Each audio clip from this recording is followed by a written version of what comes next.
এবার মার্কিন নৌবাহিনীর হাতে আটক 3 ভারতীয়কে ছেড়ে দিতে বাধ্য হলেন ডোনাল্ড ট্রাম্প। কিছুদিন আগে ভেনেজুয়েলার কাছে একটি পরিত্যক্ত জাহাজকে আটক করে মার্কিন নৌবাহিনী। প্রাথমিকভাবে জানা গেছিল জাহাজটি ইরানিয়ান শ্যাডো ফ্লিট, যার নাম বেলা 1। 1 ডিসেম্বর এই জাহাজটিকে প্রথম সার্ভেলেন্সের আওতায় নিয়ে আসা হয় মেরিডিয়ান সিতে।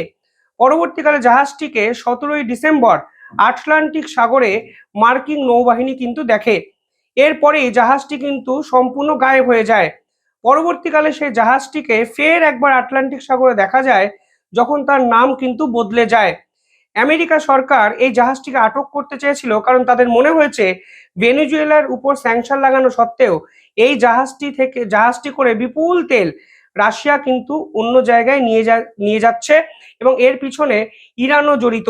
ফলে মার্কিন নৌবাহিনী ইউকে নেভিকে নির্দেশ দেয় যে এই জাহাজটিকে যেন সার্ভিলেন্সের আওতায় নিয়ে আসা হয়।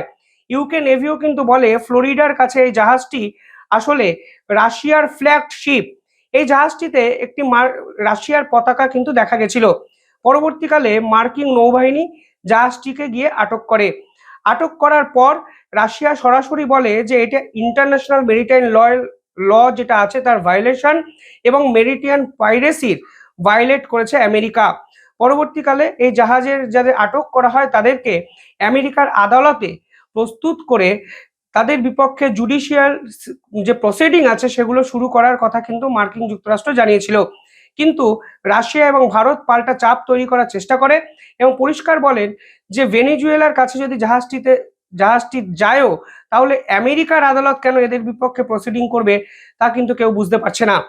অবশেষে রাশিয়া এবং ভারতের পাল্টা চাপের কাছে নতি স্বীকার করে ডোনাল্ড ট্রাম্প ভারতীয় নাগরিকদের কিন্তু ছেড়ে দেন, যা কিন্তু ভারত এবং রাশিয়ার যৌথ আন্দোলনের বড় জয় বলে দেখছেন বিশেষজ্ঞরা।